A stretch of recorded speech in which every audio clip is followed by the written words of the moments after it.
नमस्कार, मैं सुहानी सिंह। स्वागत है आपका आगाज टाइम में। चलिए नजर डालते हैं खास खबर पे। उत्तर प्रदेश में विश्व युवा कौशल दिवस 2025 को लेकर जोरदार तैयारियां चल रही है। प्रमुख सचिव डॉक्टर हरिओम ने प्रेस वार्ता में बताया कि 12 से 14 जुलाई तक प्रदेश भर में रोजगार मेला का आयोजन किया गया है, जबकि 15 से 16 जुलाई को लखनऊ स्थित इंदिरा गांधी प्रतिष्ठान में राज्य स्तरीय कौशल मेला और कौशल ओलंपिक का आयोजन होगा, जिसका उद्घाटन मुख्यमंत्री योगी आदित्यनाथ करेंगे। इस 2 दिवसीय कार्यक्रम में युवाओं की सफलता की कहानियां, 100 से अधिक स्टॉल, टेक्नोलॉजी प्रोजेक्ट्स और इंटरव्यू वर्कशॉप जैसी गतिविधियां भी शामिल है। आयोजन का उद्देश्य आत्मनिर्भर युवा समृद्ध उत्तर प्रदेश की दिशा में निर्णायक कदम बढ़ाना। कंपनियां हमारी आएंगी, जिन लोगों को हम लोगों ने सब जगह जितने ट्रेड्स हैं हमारे, जैसे इलेक्ट्रीशियन है, फिटर है, या कंप्यूटर ऑपरेटर्स हमारे होते हैं, या हेल्थ सेक्टर में जैसे जीडीए सेक्टर है, इसमें सब में भी प्लेसमेंट के लिए हमारे जैसे प्लम्बर्स हैं। ये जो ट्रेड्स हमारे यहाँ चलते हैं वही ट्रेड्स हैं।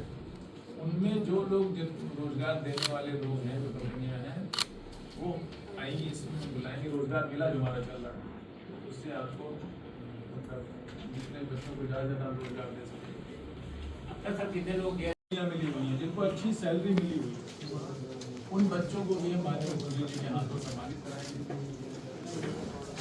जितने उद्यमी जिन्होंने आपको प्लेसमेंट अच्छा किया है, हमारे बच्चों को रोजगार दिया, उनको भी हम सम्मानित कराएंगे। बच्चों के चौपाल लगाएंगे जो उसकी चर्चा करेंगे कि उनकी ज़िंदगी में पहले और अब में क्या बदलाव आया।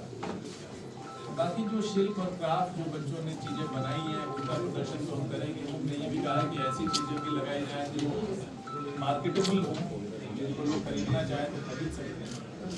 तो एक मेले जैसा, एक शिल्प मेले जैसा भी रूप दिया है, और जितने स्टेक होल्डर्स हो सकते हो, प्राइवेट ITIs, उद्यमी, ट्रेनिंग पार्टनर्स और बच्चे जो यूथ हैं, जिसको हम स्किल दे चुके हैं, उन सबको हमने बुलाया। ये पूरे कार्यक्रम के रूप से था। आपके रोजगार करेगा, एक लोगों को और रोजगार देगा, फिर अपने पाँव पे खड़ा होगा, अपने क्षेत्र में ही रहेगा, या आसपास का जो बड़ा शहर या कस्बा है वहाँ काम करेगा, तो उसको बाहर नहीं जाना होगा। तो स्वरोजगार को जितना हम बढ़ाएंगे उतना ही जो है अर्थव्यवस्था के लिए ठीक है। सर, कोई अब तक का हायरिंग पैकेज या कोई एवरेज पैकेज अब तक रहा हो जो प्लेसमेंट का होता? देखिए, हमारे यहाँ के बच्चे 18-20 हज़ार से लेके 35-40 हज़ार 45 हज़ार तक कमा रहे हैं। ये डिपेंड करता है कि उनको कार्य अनुभव कितना होता है। जब वो निकलता है हमारे यहाँ से बच्चा, तो उसको 14-15 हज़ार रुपये की तनख्वाह मिलती है। जब वो सीख लेता है अपना काम टेक्निकल सेक्टर में खास तौर से, तो उसकी तनख्वाह 20 हज़ार के आसपास चली जाती है। 10 साल भी अगर सीख लिया और उसने 1-2 साल 3 साल का अनुभव ले लिया, तो वो तनख्वाह अभी आप सुनेंगे। कल अगर आप लोगों में से आते हैं तो आप देखिएगा उन बच्चों की हम आपको आपके सामने वो स्पीच कराएंगे और उनसे चर्चा कराएंगे। तो आप उनसे सुनिएगा कि उनकी ज़िंदगी पहले कैसी थी और अब कैसे। सीखने के बाद, हमारे साथ जुड़ने के बाद, ट्रेनिंग लेने के बाद उनको क्या मिला। आप देखिएगा कि वो बच्चा जैसे अगर वो स्किल नहीं गेन करता है, तो हमारे ITI में बच्चे की क्वालिफिकेशन है वो 8वीं पास और 10वीं पास है।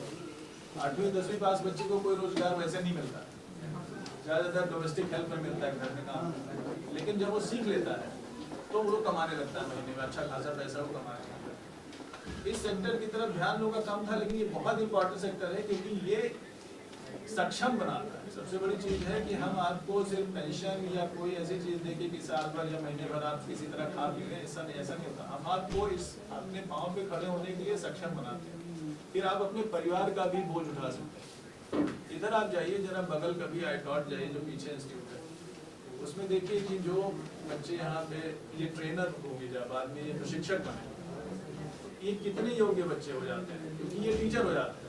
और जो वहाँ से निकलता है बच्चा पढ़ के, वो जब आता है तो उसको कुछ नहीं आता। जब जाता है तो उसको वो कोई टीवी बना रहा है, कोई फ्रिज बना रहा है, कोई AC ठीक कर रहा है। तो आप सोचिए कि कितनी जल्दी उनके पास वो स्किल आ जाता है। आपके AC में या आपके टीवी में हो सकता है छोटा सा ही प्रॉब्लम हो, लेकिन आप उसको सही नहीं कर सकते। आपके स्टेबलाइजर और जरूरत सबको। इसी तरह हम लोगों ने अभी शुरू किया, थॉट है कि हर जिले में एक डोमेस्टिक हेल्प सेंटर, घरेलू जो जरूरत की चीजें हैं उसमें क्या क्या हमें जरूरत पड़ती है। खाना बनाने वाली जरूरत पड़ती है, प्लम्बर की जरूरत पड़ती है, मैकेनिक की जरूरत पड़ती है, इलेक्ट्रीशियन की जरूरत पड़ती है, कारपेंटर की जरूरत पड़ती है, ड्राइवर की जरूरत पड़ती है, गार्डनर की ज़रूरत पड़ती है और डोमेस्टिक हेल्प साफ सफाई वाले की ज़रूरत पड़ती है। आपको लखनऊ में तो मिल जाएगा, लेकिन वो प्राइवेट प्लेसमेंट एजेंसी के थ्रू मिलेगा। तो हमारी ये कोशिश है कि जो हमारा ITI है उसमें एक सेल हो, या ज़िले में एक ऐसी सेल हो कि हर ज़िले में अगर आपको इसमें से किसी भी ट्रेड के किसी भी स्किल मैन पावर की ज़रूरत है तो आप उस पर फ़ोन करें और आपको वो मैन पावर मिल जाए। ये हमारा आइडिया है ना। और वो पूरा जो ITIs में बहुत है, मैं तो आप लोगों से अनुरोध करूंगा कि आप लोग कभी कभी ITI जाया करो, ऐसे ही आज जाया करो, बच्चों से बात किया करो और उनको ऑन रिकॉर्ड अपने मतलब कैमरा पे, और जैसे प्रेस रिपोर्टर आप जब प्रिंट में या कहीं भी जाए उनका इंटरव्यू लीजिए। आप ये देखिए कि वो कैसे किस बैकग्राउंड से आए हैं और यहाँ आने के बाद उनको क्या फ़ायदा हुआ। क्योंकि ITI में जो शिक्षा है वो लगभग निःशुल्क है, 40 रुपये पर महीने का वो लेते हैं प्रोसेसिंग का खाली फॉर्म वॉर्म का। बाकी प्राइवेट सेक्टर में तो फीस है, ज़्यादा फीस है।